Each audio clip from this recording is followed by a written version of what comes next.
কয়েকদিন যাবত তো ফেসবুক ঢুকলেই হচ্ছে কেক আর পুডিং বিজনেসম্যানদের জন্য ঢোকাই যাচ্ছে না।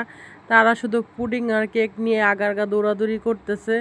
তো আমি ভাবলাম যে আমি আর ওদের পিছে আগারগা দৌড়াদৌড়ি না করে ঘরেই মজাদার পুডিং বানিয়ে ফেলি। এই জন্য আর কি দুধ নিছি, আধা কেজি নিছি, যেহেতু আমরা বাসায় মানুষ কম এজন্য অল্পই নিলাম।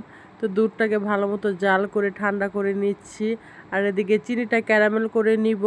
চিনিটাকে ক্যারামেল করার জন্য একটা পাত্রের মধ্যে পরিমাণ মতো চিনি নিছি, তারপর একটু সাথে পানি দিছি যাতে পুড়ে না যায়। এখন চুলার মধ্যে জাল করে নিব, ক্যারামেল করে নিব। তো মনে হচ্ছিল চিনি কম, এজন্য আর একটু চিনি দিছিলাম। তো দিয়ে আমি ভালো মতো নাড়াচাড়া করতেছি ক্যারামেলটা যাতে পুড়ে না যায়। ক্যারামেলটা তৈরি হয়ে গেলে এটাকে এখন সেট করার জন্য রেখে দিব। তো আমি সেট হওয়ার জন্য রেখে দিছি। দেখতেই পারতেছেন কত সুন্দর কালার আসছে ক্যারামেলের। আর এদিক দিয়ে ডিমগুলো এখন ভেঙে ফেটিয়ে নিব।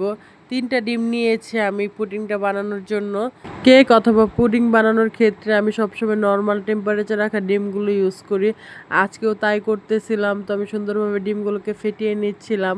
আমি মনে করি কেক অথবা পুডিং খাওয়ার জন্য আগারগা দৌড়াদৌড়ি না করে যেভাবে পারেন ঘরেই বানিয়ে খান, ঘরেই অনেক বেশি মজাদার হয় বাইরের থেকে, আর হেলদিও অনেক বেশি হয় আমার যেটা মনে হয় আর কি। এজন্য বললাম, বাইরের আনহেলদি আর ভেজাল যুক্ত খাবার না খেয়ে ঘরে বানিয়ে খেলে আমি মনে করি অনেক বেশি বেটার। তো আমি ডিমগুলো ভেঙে এখন বিট করে নিব, বেশি বিট করব না যেহেতু আমি পুডিং বানাবো। কেক হইলে আর কি কেকের ক্ষেত্রে বেশি বিট করতে হয়, যেহেতু পুডিং এজন্য অল্প পরিমাণে বিট করব, আর সাথে একটু ভ্যানিলা এসেন্স দিব। আর যেহেতু দুধের সাথে আমি চিনি মিক্স করে দুধের সাথে জাল করে নিয়েছিলাম, এজন্য এক্সট্রা করে কোনো চিনি দেই নাই। আর ভ্যানিলা এসেন্সটা স্কিপ হয়ে গিয়েছে, এজন্য দেখাতে পারিনি। সবশেষে দুধ আর ডিম একসাথে আবার মিশ্রণটাকে মিক্স করে নিচ্ছিলাম। তো দেখতেই পারতেছেন যে ফেনা ফেনা উঠতেছে, এজন্য আর বেশি বিট করি নেই। তারপর আমি আর কি ঢেলে দিচ্ছি হচ্ছে পুডিংয়ের আগে থেকে যে ক্যারামেলের পাত্রটা ছিল ওটার মধ্যে পুডিংটা ঢেলে দিচ্ছি। এখন চুলায় ঢাকনা দিয়ে ঢেকে পানির মধ্যে স্ট্যান্ড বসিয়ে ভালো মতো ভাপিয়ে পুডিংটাকে তৈরি করে নিব। তো আমি এই তো স্ট্যান্ডটাকে সাবধানে বসিয়ে দিচ্ছিলাম, আর এই তো নামানোর পরে আমি ফ্রিজে করে ঠান্ডা করে নিয়েছিলাম। আর এই তো আমার পুডিং তৈরি হয়ে গেল, কিন্তু ঢালতে গিয়ে একটু ভেঙে গিয়েছে, কিন্তু খেতে খুবই মজাদার হয়েছিল।